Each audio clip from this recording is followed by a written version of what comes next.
The first message came on a Tuesday. I almost deleted it. It was just a voicemail, 30 seconds, from a number I didn't know. The voice was calm, ordinary. Not a man, not a woman, really. Just a voice. It said, "Tomorrow you'll skip lunch again. You'll tell yourself you're not hungry. You won't be right." That was it. No name, no reason, nothing else. I figured it was a wrong number. Some confused person leaving a message for someone else. So I deleted it, and I forgot about it. Until the next day, when I skipped lunch, and told myself I wasn't hungry, and realized, around 4 in the afternoon, that I was starving. I want to tell you I noticed right away. I didn't. The second message came that Friday. Same number, same calm voice. No hello. It said, "Tomorrow she'll ask if you're okay. You'll say you're fine. You'll change the subject." And the next day, my sister called, and she asked if I was okay, and I said I was fine, and I changed the subject. I remember stopping in the middle of the kitchen after I hung up, phone still in my hand, because I finally heard it. Not the words, the timing. The message came on Friday, about Saturday. 1 day early, exactly 1 day early. So I did what anyone would do. I called the number back. It rang. It kept ringing. No voicemail, no name, no, "the person you are trying to reach," just ringing. I let it ring for 2 full minutes. Then I hung up. I called again the next morning. Same thing, ringing into nothing. Here's the part I keep coming back to. The number was real. My phone showed it. The carrier showed it. It wasn't blocked. It wasn't fake. It just didn't belong to anyone. I decided to catch it lying. The next message said, "Tomorrow you'll tell yourself you'll call your sister back later. You won't." Fine. Easy. I'd call her right then. But the next day got busy. Work, errands, the usual. And that night, lying in bed, I thought, I'll call her tomorrow. I sat straight up. I grabbed my phone and played the message again, word for word. It was right. It wasn't that something stopped me.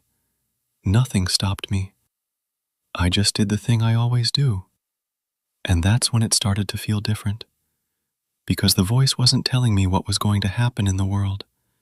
It was telling me what I was going to do. And it kept being right. I started saving them. All of them. I'm not a careful person, but I got careful about this. I saved every message. I wrote down every timestamp. I started a folder. And I started testing them. Really testing them. One said, "Tomorrow you'll leave before the conversation is finished." So the next day, in the middle of a long talk with a coworker, I made myself stay. I planted my feet. I did not leave early. And the message stayed wrong. I felt good about that, like I'd won something. But that night I lay there, and a colder thought arrived. If I only stayed because the message warned me, then how did the voice know, the day before, that I was the kind of person who needed that exact warning? It didn't predict the conversation. It predicted me. The voice never changed. That's a thing I noticed early and couldn't shake. It was never angry, never excited, never in a hurry. It never said hello, and it never said goodbye. It never sounded surprised. Think about that. Dozens of messages, over months. Every one of them about a small, private moment in my life. And not once did the voice sound like it was telling me something new. It sounded like someone reading from a list they'd read many times before. Patient, familiar, almost gentle, like it already knew how I was going to take it. I took the recordings to people.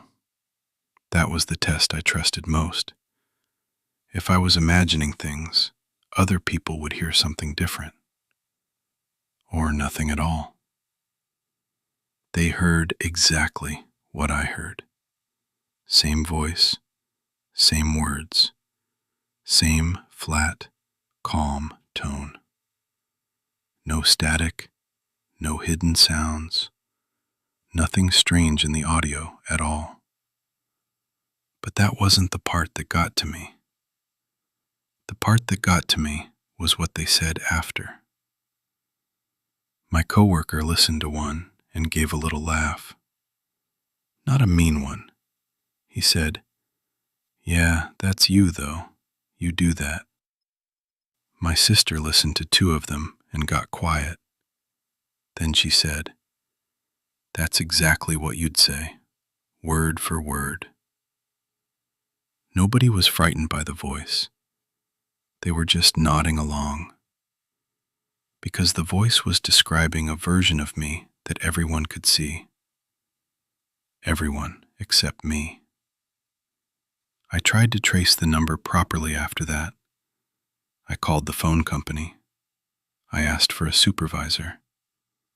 I filed a report like it was fraud. They were helpful. They really tried. And every time it ended the same way. The number existed. It worked. The messages were routing through it correctly. But there was no account behind it. No name, no billing, no customer. One technician stayed on the line with me for almost an hour. Decent guy. At the end, he went quiet, and then he said something I've never forgotten. He said, "I can see the number. I just can't find the person behind it." And then he kind of laughed, like he was uncomfortable, and we both let it go. But that was the whole thing, wasn't it? Right there in one sentence. The number was real. The person wasn't. By now it had been more than a year. I went back through the whole folder one night, start to finish, all of them in order, and I saw something I hadn't noticed living through it, one message at a time. The messages were changing. The early ones were simple. What I'd do, skip lunch, leave early, put off a call. But the newer ones weren't about what I'd do anymore. They were about why. One said, "Tomorrow you'll say you're busy. You won't be. You just won't want to talk about it." Another said, "Tomorrow you'll tell yourself you don't care. You'll spend the whole day proving it to nobody." It had started with my actions, then my reasons, then things I'd never said to a single living person. It wasn't getting closer to me physically. Nobody was outside my window. It was getting closer to me on the inside. Like every message understood a little more than the one before it. I made a list of everyone who could possibly know me this well. My sister, an ex, a friend or two, a counselor I'd seen for about a month years ago. I crossed them off one by one.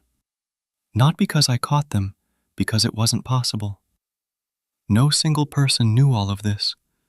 The work stuff and the family stuff, and the things I only thought at 2 a.m. Nobody had all of it. And even if somebody did, how would they know the day before, every single time? The suspects ran out. The messages didn't. And then there was my friend. I almost didn't think to call him. That's the truth. We used to talk every day, years ago. Then we just didn't. No fight, no falling out. I'd miss a call, he'd miss one back, and somehow weeks would go by, then months. I called him because I was running out of people. That's the honest reason. I played him a few of the messages over the phone. I expected him to be freaked out like I was. He went quiet for a bit. Then he kind of sighed and said, Man, that's the strange thing. I asked him what he meant, and he took a second, like he was choosing the words, and he said, "None of this really sounds new to me." I didn't understand. I asked him to explain. He laughed a little, sort of embarrassed. He said, "I don't know how to say this, but I used to tell you this stuff years ago. Not like this, not, creepy voicemails, just me on the phone, telling you do this thing where you say you're fine and then disappear for 3 weeks." He was quiet again. Then he said, "I guess I just figured you weren't listening, so eventually I stopped saying it." He wasn't trying to make a point. He wasn't teaching me anything. He just sounded a little sad about it, like he was remembering something he'd put away a long time ago. And I sat there with the phone, and I realized the voice wasn't telling me anything new either. It was telling me things people had been telling me for years. I just hadn't been there to hear them. I stopped trying to find the sender after that. There's nothing at the end of that road. I'd checked every road. They all stop at the same place. A number that rings forever and belongs to no one. But the messages kept coming. One day early, always calm, always right. And then I noticed the last thing. The thing I still can't explain. There were days with no message. Not many. They were rare. But they happened. And I started paying attention to which days those were. They were the days I did something I wouldn't normally do. The day I actually told my sister the truth instead of, "I'm fine." The day I called my friend back the same hour instead of later. The day I said the hard thing out loud, the thing I'd have swallowed any other day. On those days, nothing came. No voicemail, no warning. Silence. It was like the voice only had something to say when it already knew what I'd do. And on the days I surprised myself, it had nothing. I keep a little list now, my own list. I call them the silent days, the days no message comes. I write down the date, that's all, just the date. I don't do it to beat the voice. I gave up trying to win a long time ago. I do it because those days feel different. Sharper, more awake, like I was actually there for them. And there's one more thing that changed, and it's small, and nobody else would ever notice it. I can't say, "I'm fine," anymore. Not automatically. The words still come up. They're a habit, and habits don't really leave. But now, right before I say them, there's a pause. Just a second. Long enough to ask myself if it's true. Sometimes it is, sometimes it isn't, but the pause never goes away. And when someone close to me says, "Are you sure?" or "You don't seem okay," I don't brush past it now. I stop, and I listen. Because I spent years chasing a stranger's voice on a phone, only to find out it was saying the same things people had been trying to tell me the whole time. It's been a long while now. Long stretches of silent days. The list of dates is pretty long. I'd changed. Not all the way, but enough. And then, this morning, my phone buzzed. A new voicemail. Same number. The one that belongs to no one. One day early. I already know the rule. For the first time in years, I didn't play it. I'm standing here holding the phone, looking at the little notification. And the strange thing is, I'm not afraid of what it knows about me. I'm afraid of why it's back. Because it only speaks when it already knows what I'll do. So part of me is standing here wondering, what did I do lately that made me easy to read again? I haven't played it yet. I don't know if I'm going to. I just keep looking at it. One new message from a number with no one behind it. waiting to tell me about a day that hasn't happened yet.